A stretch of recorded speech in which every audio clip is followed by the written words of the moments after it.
Demi Allah saya katakan, tolong manfaatkan ini. Dan kalau ibu berjuang memberikan yang terbaik di masa itu, maka Masya Allah pertaruhannya surga. Wafatnya langsung syahada. Syahid.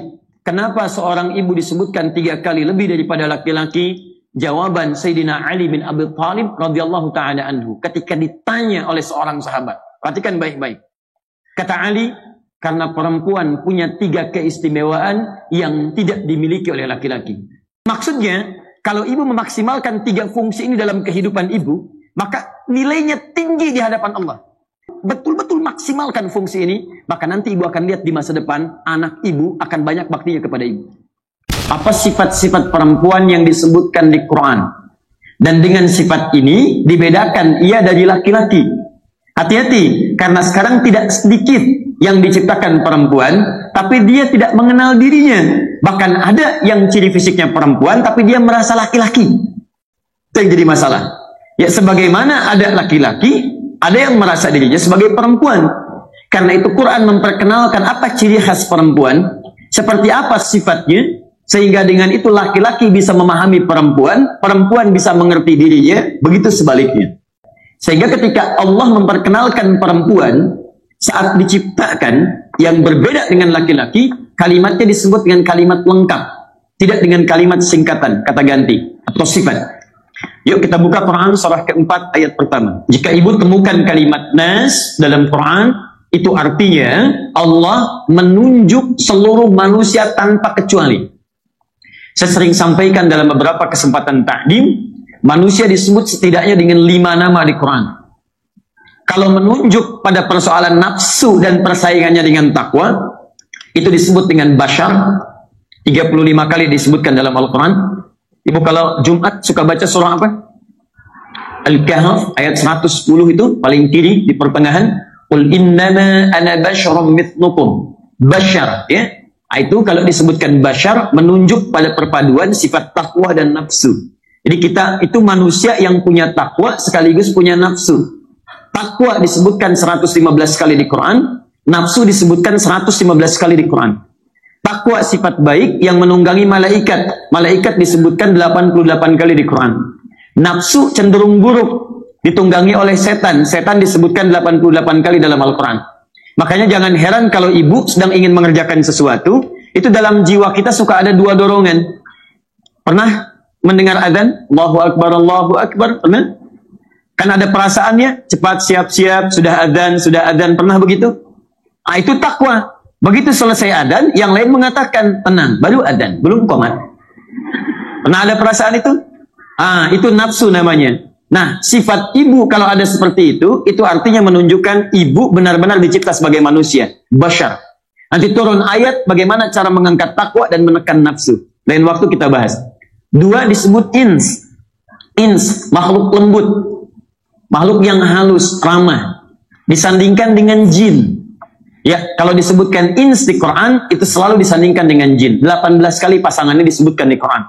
Ya ma'syaral jinni wal ins, wa ma khalaqtul jinna wal ins. Jadi lembut, ya. Kalau disebutkan ins, itu menunjuk pada kelembutan kita. Jadi kalau ibu membaca Al-Quran, menemukan kalimat ins, itu ibu, itu sedang diajak berpikir oleh Allah. Jadi kalau Anda sedang baca Quran, tapi lisan terbiasa kasar, tangan kasar, artinya kita diminta mengoreksi diri untuk kembali pada fitrah semula. 3, insan. Saya agak cepat. Insan disebutkan 65 kali dalam Al-Quran. Di 63 ayat berbeda. Di 43 surah yang tidak sama. Kalau disebutkan insan, itu menunjuk pada totalitas kehidupan kita. Ya, makhluk yang tidur, yang makan, yang sholat, yang minum, yang berpakaian, semua totalitas aktivitas kita disebut insan namanya. Karena itu langsung diberikan 1 surah menunjuk pada keutamaan aktivitasnya. Surah ke-76, Al-Insan. Baik, keempat disebut dengan Bani Adam. Bani Adam. 7 kali disebutkan dalam Al-Quran untuk menunjuk asal mula keturunannya yang dari Adam.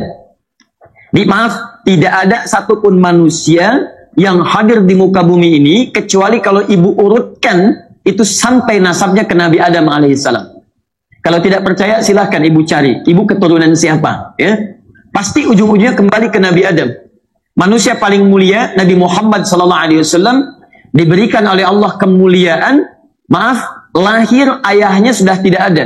Tapi nasabnya oleh Allah diperjelas sampai ke Nabi Adam. Untuk menunjukkan nih manusia mulia. Lahir ayah tidak ada, tapi kemuliaannya ditunjukkan sampai menyambung nasabnya ke Adam. Muhammad bin Abdullah bin Abdul Muttalib, ya, Muhammad bin Abdullah bin Abdul Muttalib bin Hashim bin Abdul Manaf bin Qusay bin Murrah bin Kilab bin Ka'ab bin Ghalib bin Fihr bin Malik bin Nadar bin Kinana bin Khuzaimah bin Mudrikah bin Ilyas alaihissalam bin Nizar bin Mudar bin Ma'ad bin Adnan bin Abdi bin Adri bin Muqawwam bin Naghur bin Tarikh bin Ya'rub bin Yasub bin Nabit bin Ismail alaihissalam bin Ibrahim alaihissalam bin Azar atau bin Naghur bin Abir bin Kinan bin Arfakhshad bin Sam bin Nuh alaihissalam bin Mikhlail bin Matushada bin Kinan bin Anwas bin Tif bin Adam alaihissalam. Nah, kalau disebutkan An-Nas, itu artinya menunjuk semua manusia tanpa kecuali. Sekarang perhatikan rumusnya. Ya ayyuhan nasu taqu rabbakumul ladzi khalaqakum min nafsin wahidah wa khalaqa minha zawjaha wa batta minhuma rijalan katsiran wa nisaa. Perhatikan. Hei manusia semuanya tanpa kecuali. Tingkatkan takwamu kepada Allah yang telah menciptamu dari satu asal bapa Adam, pasangannya Hawa perempuan, kemudian dari situ tersebar laki-laki dan perempuan. Ketika Allah menyebutkan perempuan nisa, maka diperinci di Quran surah ke-49 ayat ke-13. Siapa itu sifat nisa yang dimaksudkan? Di sini disebutkan nisa, sifat nisanya dirinci kemudian di Quran surah 49 ayat 13. Pelan-pelan, di sini kita akan masuk pada bahasan utama kita. Saya mohon izin untuk sedikit memperlambat. Yang tadi, ya ayuhan nas, yang ini ya ayuhan nas. Ya ayuhan nas, inna khalaqnakum min dzakarin wa untha. Ini dia. Hei manusia, saya ciptakan kalian, awas, ada yang laki-laki, ada yang perempuan. Ketika disebutkan menunjuk pada perempuan dengan menggunakan kalimat unta, perhatikan, dalam bahasa Arab tidak disebutkan kalimat unta kecuali menunjuk pada sifatnya. Jadi kalau yang di An-Nisa tadi menunjuk kepada jenisnya, gendernya perempuan, lalu setelah disebutkan perempuan disebutkan sifat kemuliaannya. Apa beda laki-laki dengan perempuan? Kata Quran, perempuan memiliki sifat unta yang tidak dimiliki oleh laki-laki. Apa itu sifat unta yang dimaksudkan? Ibu silahkan buka kamus bahasa Arab. Ibu akan temukan kalimat yang dahsyat, yang tidak ditemukan keterangan ini yang sesuai kecuali hanya dalam Al-Quran. Unta, summiyatil unta, unta dinamai unta dengan unta karena dia memiliki 3 kekhususan yang tidak dimiliki oleh seorang laki-laki. 1, hiya tahmil. Dia bisa mengandung. Di unta, sifat khusus yang melekat pada makhluk yang bisa mengandung. Hamil. Maaf, laki-laki mengandung? Tidak. Jadi kalau sudah diciptakan sebagai seorang laki-laki, maaf, di antara cirinya dia tidak memiliki sifat perempuan. Perempuan bisa mengandung, laki-laki tidak. Perempuan punya rahim. Quran surah ke-22. Ayat yang kelima, wa nuqirru fil arham, kami tetapkan dalam rahim. Siapa yang punya rahim? Unta. Paham? Baik. 2, watalid, perempuan bisa melahirkan. Sifat unta menunjuk pada keistimewaan yang kedua. 1, perempuan mengandung. 2, perempuan melahirkan. Sudah otomatis. Fokus. Baik, mohon maaf, laki-laki ada yang melahirkan? Maka tolong berikan informasi pada orang yang pernah mengatakan laki-laki akan menyewa rahim. Mau ditempatkan di mana? Kalau dia sewa, siapa yang mau melahirkannya? Baik, jadi kalau sudah diciptakan dengan penciptaan khusus, jangan kreatif untuk mencari yang lain. Awas, hati-hati. Hati-hati. Kita itu diciptakan pintar, Bu. Dengan akal. Ya, Quran surah ke-2 Al-Baqarah ayat 31. Paling kiri sebelah atas. Di bedanya kita dengan makhluk lain diciptakan oleh Allah, begitu diciptakan diberikan sifat. Kita beda, diciptakan oleh Allah langsung diberikan pengetahuan. Ibu bisa bayangkan? Kebayang nggak? Belum saya sampaikan bagaimana bisa dibayangkan. Baik, lihat sini. Hanya manusia yang saat diciptakan oleh Allah itu langsung diberikan bekal pengetahuan kepadanya. Lihat kalimatnya. Wa 'allama Adamal asma'a kullaha. Kata Allah, saya ajarkan, saya berikan pada Adam bekal pengetahuan yang mampu menyebutkan semua benda di semesta. Allahu Akbar. Ini coba sebutkan nama-nama benda yang ada di masjid TSB ini. Apa saja? Papan tulis, ada spidol, ada mikrofon, ada layar, ada macam-macam, banyaknya luar biasa. Sekarang, kemampuan manusia, kata Allah, diberikan oleh Allah mampu menyebutkan semua benda di semesta. Orang barat, Bu, dari California, ya, sekarang menemukan mereka, setelah meneliti keterangan ini, mereka research itu, menemukan sebuah hasil bahwa ternyata paling minimal, memori seorang manusia itu, memori manusia itu sampai 100 juta gigabyte. 100 juta. Jadi kalau ibu masukkan ke misalnya hard disk eksternal, punya 100 gigabyte saja, berapa informasi yang masuk ke situ?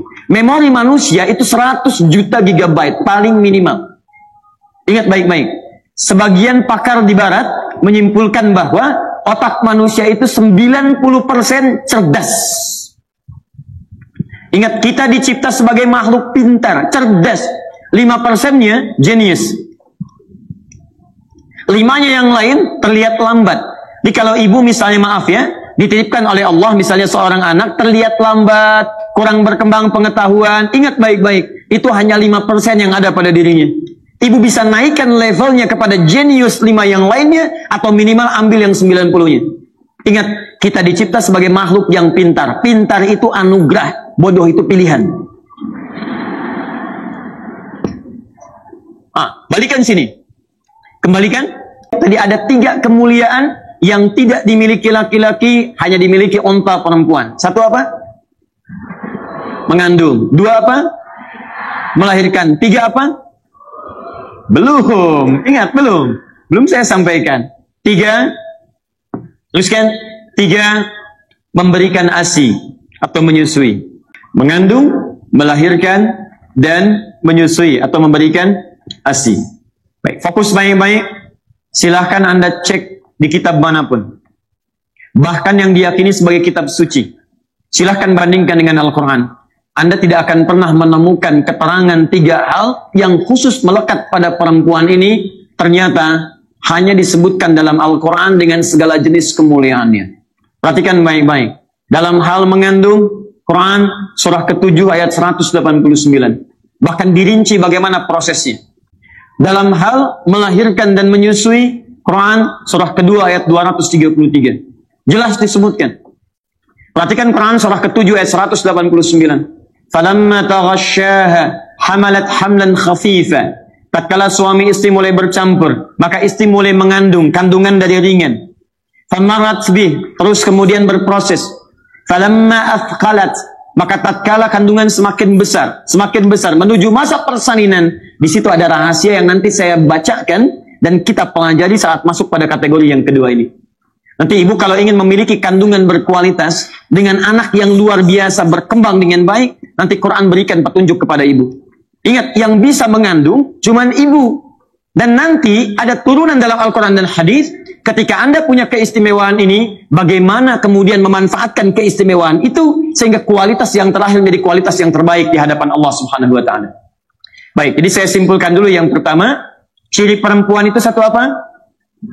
Ngandung. 2, 3, baik, 3 keutamaan. Nah, sekarang seorang perempuan yang punya 3 sifat ini, fokus baik-baik, langsung dimuliakan oleh Nabi Shallallahu Alaihi Wasallam dalam menjalani 3 hal ini. Ibu sekarang perhatikan betul ya, karena saya akan membahas sesuatu yang sangat penting yang mungkin jarang diungkap dengan kekinian. Al-Adabul Mufrad karya Imam Al-Bukhari, nomor hadis yang kedua. Ja'a rajulun ila Nabi sallallahu alaihi wasallam. Qila, disebutkan dalam satu hadis, datang seorang lelaki bertanya pada Nabi sallallahu alaihi wasallam. Qultu, dia berkata, ya Rasulullah, man abar? Ya Rasulullah, pada siapa saya mesti berbuat baik? Qala, kata Nabi, ibumu. 1. Qala, man abar? Dia bertanya kepada siapa lagi ya Rasulullah? Qala, ibumu. 2. 3. Qala man adar? Siapa lagi ya Rasulullah? Qala ummak, ibumu. 3. Qala man adar, siapa lagi ya Rasulullah? 4. Abak, bapakmu. Perhatikan, ibumu, ibumu, ibumu, bapakmu. 5. Qala man adar, siapa lagi ya Rasulullah? Thummal aqrab fal aqrab, baru kerabat terdekat berdasar urutan kedekatannya. Yang paling dekat dengan Anda. Perhatikan, berapa kali seorang ibu disebutkan di hadis ini? 3 kali. Ibu itu laki-laki atau perempuan? Perempuan. Disebut seorang menjadi ibu jika terpenuhi 3 sifat tadi. Mustahil disebut ibu kalau tidak ada yang dilahirkan. Mustahil disebut ibu kalau tidak punya sifat keperempuanan. Mustahil disebut ibu karena tidak mampu dia memberikan ASI kepada anaknya. Dalam arti punya kemampuan menyusui. Sekarang perhatikan baik-baik. Saya mau kembalikan kepada makna tadi. Kenapa seorang ibu disebutkan 3 kali lebih daripada laki-laki? Jawaban Sayyidina Ali bin Abi Thalib radhiyallahu ta'ala anhu. Ketika ditanya oleh seorang sahabat. Perhatikan baik-baik. Kata beliau, kenapa Rasulullah menjawab? Berbuat baik pada ibu 3 kali dibandingkan dengan berbuat baik dibandingkan pada ayah. Kata Ali, karena perempuan punya 3 keistimewaan yang tidak dimiliki oleh laki-laki. Dan dengan keistimewaan ini, itulah yang diangkat derajatnya di sisi Allah Subhanahu wa taala. Jadi maksudnya, kalau ibu memaksimalkan 3 fungsi ini dalam kehidupan ibu, maka nilainya tinggi di hadapan Allah. Bahkan nanti saya tunjukkan pada Anda, ketika Anda menjalani 1 di antara 3 ini, itu Masya Allah senilai dengan jihad fi sabilillah. Jadi kalau ibu sedang menjalani itu kemudian wafat misalnya dengan izin Allah atau sesuai ajalnya, wafat Anda, maka nilai Anda syahid seperti orang yang berjihad di medan perang. Ya. Kata Ali, 1. Ibu disebutkan 3 kali dibanding bapak karena ibu punya 3 keistimewaan yang tidak dimiliki oleh bapak. Tadi 1, dia mengandung. 2, dia melahirkan. 3, dia menyusui. Berhenti di sini kalimat Ali bin Abi Thalib, orang barat penasaran. Muncullah kemudian di masa kini Bu, ada tim disebut dengan tim 18. Berasal dari MIT, Massachusetts Institute of Technology. Mereka meresearch hadis Nabi SAW yang terkait dengan keistimewaan perempuan. Ternyata Masya Allah, apa hasilnya? Ternyata ditemukan seorang ibu perempuan dari 3 proses ini, ternyata dia memiliki saham pada anak 75% dibandingkan dengan seorang bapak. Dari 3 proses tadi. Ya, lihat, mengandung, melahirkan, menyusui. Ketika 3 itu disempurnakan, hasil penelitian terkini dan ini nyata disebutkan. Apa dampaknya? Ibu bisa memberikan 75% pengaruh kepada anak dibandingkan dengan ayah. Jadi kalau saya sebutkan ada 100%, 75-nya untuk ibu, 25-nya untuk ayah, berarti ibu berapa bagian? 3 bagian. Ayah berapa bagian? 1 bagian. Perhatikan, penemuan terkini menyebutkan, ketika Nabi menyebutkan ummuka, ummuka, ummuka, ibu, ibu, ibu, bukan hanya menunjukkan kemuliaan anak untuk menghormati ibu 3 kali dibandingkan dengan ayah, tapi ternyata, kata orang-orang sekarang, ibu memiliki saham 75% pada anaknya. Nah, saham itu dibawa lewat apa? Ditemukan sekarang dalam disiplin ilmu namanya biologi molekuler. Ada satu genetik yang hanya diturunkan oleh ibu, bukan oleh ayah. Disebut sel mitokondria namanya. Sebentar ya, kita agak ilmiah dulu dibahas. Maksud saya kalau ibu nanti merasakan itu, berarti ibu normal. Ya. Mitokondria adalah satu sel khusus yang berasal dari ovum atau pihak ibu, yang kemudian ketika bercampur dengan saham dari ayah, sperma menjadi nutfah, bercampur 2 itu, maka itu yang akan dominan memberikan pengaruh kepada anak. Di sini kata para pakar, ya, membawa nilai-nilai emosi yang menghadirkan kedekatan, membawa nilai-nilai kemudian, maaf, ada kekuatan mental, dan yang ketiga, ini selain menghadirkan nilai-nilai emosi, juga menghadirkan perasaan yang dekat yang amat dalam. Sifat-sifat perasa. Dia ada emosi, ada kekuatan, mentalitas, dan ada perasaan yang menghadirkan kedekatan. Selalu ingin dekat. Ya, selalu ingin dekat. Nah ini ketika seorang ibu kemudian dengan 3 fungsi ini melahirkan seorang anak, Jika ini dijalani dengan baik, maaf, yang menyusui langsung dari ibunya, melahirkan dari rahim ibunya, dalam masa kehamilan diberi perhatian langsung dari ibunya, maka perhatikan baik-baik, 75%-nya akan sangat berpengaruh dalam kehidupan anaknya. Contoh, kata para peneliti ini, telah dibagi 57 titik di muka bumi, 248 dimensi. Jadi kalau bumi ini dibagi pada titik-titik sampai 7 bagian, misal Bandung dibagi dengan Cimahi, dengan KBP, Kota Baru Parahyangan dibagi sekian titik. 57 titik. 248 wilayah. Dipisahkan seorang ibu dengan anaknya. Dipisahkan ibu dengan anaknya. Dimanapun dia berada. Maka karena sel mitokondria ini, 75% sahamnya ini, ibu dengan anak masih punya hubungan. Punya hubungan kedekatan sekalipun dipisahkan dalam jarak yang cukup jauh. Kalau tidak percaya silahkan. Ibu punya anak usia 3 tahun. Suaminya mengatakan, "Mah, anak kita masukkan ke pesantren ya, belum dikirim." Ibu sudah protes. "Jangan dulu, Pak, masih 3 tahun. 5 tahun, Mah, kayaknya sudah siap. Lihat-lihat dulu, Pak, pesantrennya." 7 tahun, sampai di pesantren. "Mah, ini pesantrennya." "Aduh, belum tega, Pak." 12 tahun, sudah cukup rasanya. Begitu ditinggalkan, baru mau kembali. "Pak, sebentar, 2 jam lagi." Sudah ditinggalkan di pesantren, pulang ke rumah. "Pak, besok ke sana lagi ya." Dan hebatnya, kemanapun anak itu beraktivitas dan sudah jadi apapun, hebatnya dia masih punya rasa dengan ibunya. Kalau tidak percaya silahkan, Bu. Ibu tempatkan, sedang bekerja di mana, belajar di mana, terpisah jauh jarak, ibu pasti punya rasa. Yang rasa ini tidak semaksimal mungkin dimiliki oleh ayah. Ayah kerja, belum tentu ingat anak. Ibu masak, ingat anak. Ibu nggak bilang iya, pasti itu. Silahkan cek. Karena ini persoalannya.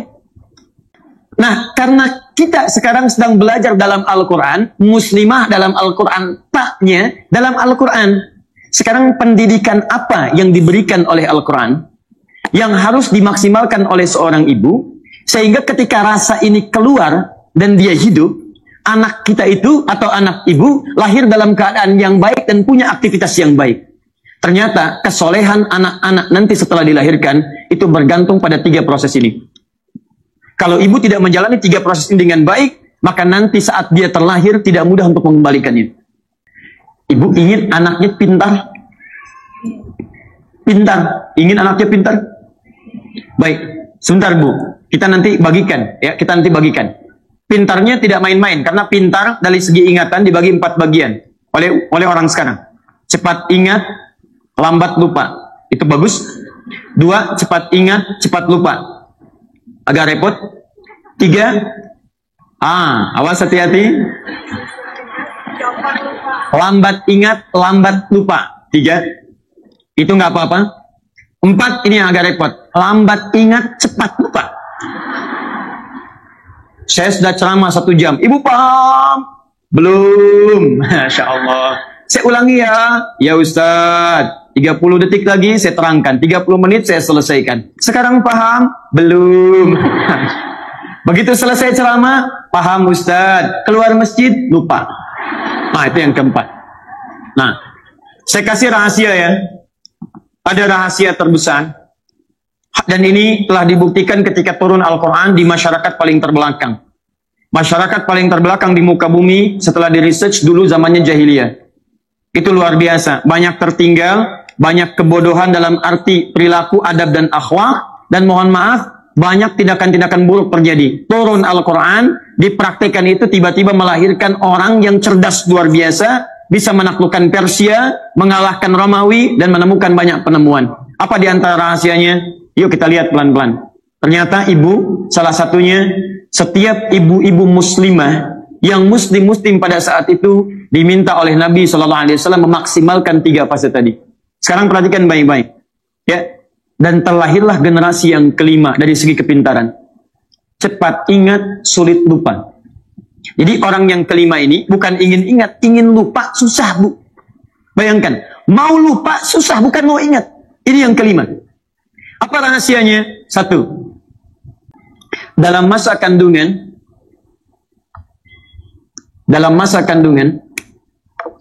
orang tuanya terkhusus ibu itu seringkali meningkatkan amal saleh.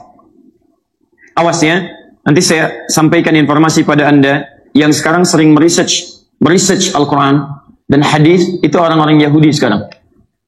Jangan salahkan dengan perilakunya. Karena yang punyanya itu kita tidak menguraikannya. Di mereka research, mereka kerjakan. Walaupun mereka meyakini isinya, tapi mereka tepikan keyakinannya. Sekarang lihat baik-baik. Lihat baik-baik Quran surah 7 ayat 189. Ya. Falamma taghasyaha hamalat hamlan khafifa famarrat bi falamma athqalat da'wa Allah rabbahuma la in ataitana salihah lanakunanna minasyakirin. Ada isyarat di ayat ini, kalau fase kandungan sedang dialami, maka orang tua, terkhusus ibu ataupun calon ayah, paling minimal itu memperbanyak doa kepada Allah Subhanahu wa taala supaya anaknya terlahir dalam keadaan yang saleh. Kalau ibu ingin teruskan lagi, contoh Hannah. Ibu pernah dengar nama Hannah? Istrinya Imran. Ibu kenal Imran? Biasa. Ibu ini kenapa ya? Imran, ya. Imran disebutkan di Quran surah ketiga, Ali Imran, keluarganya Imran. Ya, Imran itu ya kekerabatannya dengan Nabi Zakaria. Nabi Zakaria kerabatan dengan Nabi Yusuf. Nabi Yusuf anaknya Nabi Yaqub. Nabi Yaqub anaknya Nabi Ishaq. Nabi Ishaq anaknya Nabi Ibrahim alaihissalam dari Sayyidah Sarah. Baik, Imran menikah dengan Hannah. Hannah saat menikah dengan Imran kemudian mengandung. Perhatikan, apa yang dilakukan oleh Hannah diabadikan di Quran untuk memberi petunjuk pada para muslimah kemudian hari. Lihat baik-baik. Idh qalat imra'atu Imran, Rabbi inni nadhartu laka ma fi batni muharrara. Ketika Imran pelajari, pahami ketika Imran punya istri namanya Hannah saat mengandung itu sering memperbanyak ibadah pada Allah Subhanahu wa taala. Paling minimal kata Allah, dia rajin berdoa. Ya Allah, mohon jadikan anak saya anak yang saleh, anak yang dekat denganmu, jadi ahli ibadah. Perhatikan, dalam kandungan ada sunnah dalam Al-Quran bagi setiap perempuan yang punya sifat-sifat ini, yang tidak dimiliki oleh laki-laki. Jika dalam masa kandungan itu, maka perbanyaklah perbuatan-perbuatan baik. Sekarang, saya saat mengandung istri saya,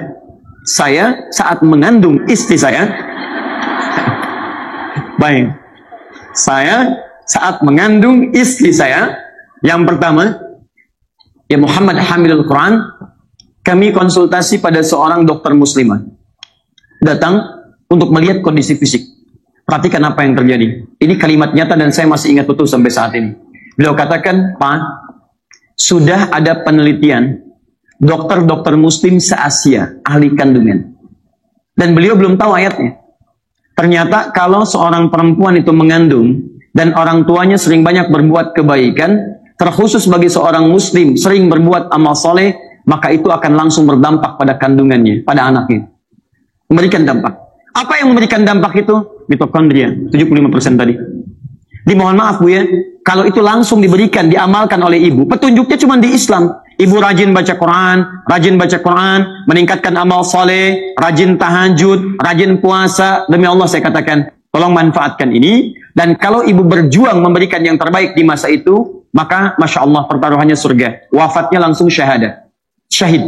Kalau ibu amal salahnya sedikit, amal solehnya banyak, wafat saat mengandung, wafat saat melahirkan, wafat misalnya saat menyusui, maka mohon maaf, itu nilainya sama dengan syuhada. Wafat dalam keadaan syahid seperti orang berjuang di jalan Allah Subhanahu wa taala.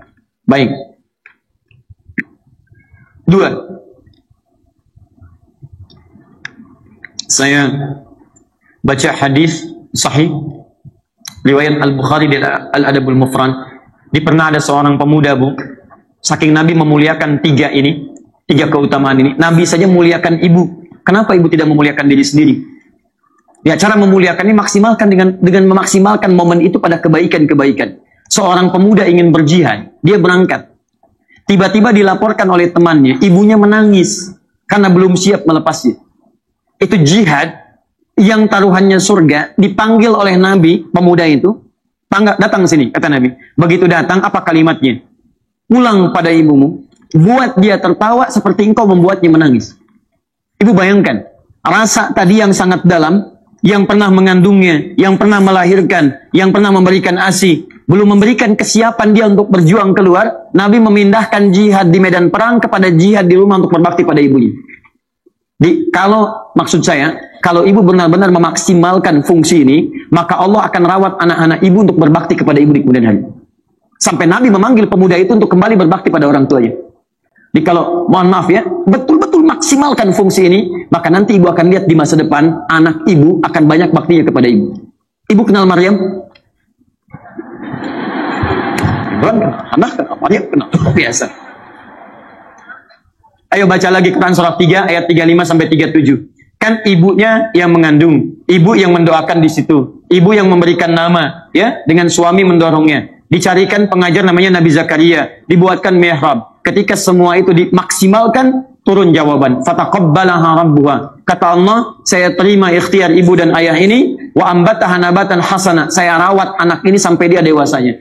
Jadi kalau seorang ibu memaksimalkan 3 fungsi ini, bukan cuma ibu yang berikhtiar merawat anaknya, Allah yang menjaga dia. Ibu bisa jaga anak ibu di rumah, tapi ketika dia mulai sekolah, siapa yang merawat dia di sekolah? Siapa yang memastikan dia punya teman yang baik? Siapa yang memastikan dia bisa jajan makanan-makanan yang baik? Tadi malam kami talk show dengan sahabat kami, ahli otak, ahli saraf, ya, neuropsikolog. Ibu bisa bayangkan di rumah saja, itu pengaruh-pengaruh buruk bisa hadir ke rumah. Saat ibu ada di rumah, siapa yang mengawasi dia pegang handphonenya? Jadi kalau ibu tidak serahkan kepada Allah dengan pendidikan yang baik ini, mustahil, Bu. Mustahil, demi Allah saya katakan. Akan ada nilai rasa kebaikan kepada kedua orang tuanya. Ibu pernah dengar kisah Nabi Ismail ketika akan disembelih? Pertanyaan siapa yang mengandung Nabi Ismail? Ibunya, Sayyidah Hajar. Siapa yang melahirkannya? Sayyidah Hajar. Siapa yang memberikan asinya? Jangan ngarang. Karena saat akan diberikan, asi tidak keluar. Awas. Mengarang hanya di pelajaran bahasa Indonesia. Kalau kita harus sepakat, ini pertemuan pertama kita. Kalau tidak tahu, katakan. Wallahu a'lam. Siapa yang memberikan asi kepada Nabi Ismail? Bukan Allahu a'lam. Bukan. Tidak ada. Tidak ada yang memberikan asi, karena tidak keluar asinya. Tapi lihat, Zam-Zam dicari oleh ibundanya, ditemukan, kemudian diberikan bagian dari itu, diganti dengan yang terbaik oleh Allah Subhanahu wa Ta'ala. Yang saya ingin maksudkan, ibu buka nanti buku yang sangat bagus. Sudah ada terjemahan bahasa Indonesianya. Namanya Al-Akhlaq lil Banin. Akhlaq lil Banin. Untuk perempuannya, Akhlaq lil Banat. Pengarangnya Ustadz Umar Ahmad Baraja. Umar Ahmad Baraja. Asalnya ditulis pakai bahasa Arab, beliau menulis sampai jilid keempat, mau masuk yang kelima meninggal dunia dalam penulisannya. Baik, sudah diterjemahkan ke bahasa Indonesia, yang di bahasa Arab, coba lihat jilid yang kedua, warnanya biru, halaman 25, paling kanan di pertengahan. Ibu lihat ini kalimatnya. Jarang diketahui, ketika Nabi Ismail akan dikorbankan itu, kemudian diganti dengan sembelihan yang besar, tidak banyak orang tahu ada 3 peristiwa yang sangat menarik.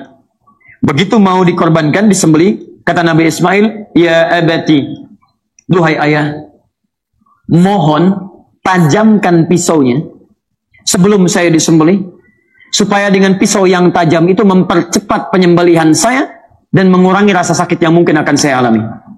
Bukan karena sakitnya, saya khawatir kalau saya terlihat meronta, ayah tidak tega menyembelih saya. 2, ya abati, duhai ayah, mohon kencangkan ikatan ini, diikat, supaya nanti saya khawatir kalau ikatan terlampau longgar, saya bergerak sedikit, ayah merasa iba untuk menyembelih saya.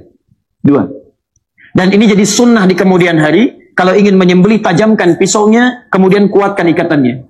Tapi lihat yang ketiga. Ya abati, duhai ayah, tolong pisahkan gamis putih yang saya pakai ini.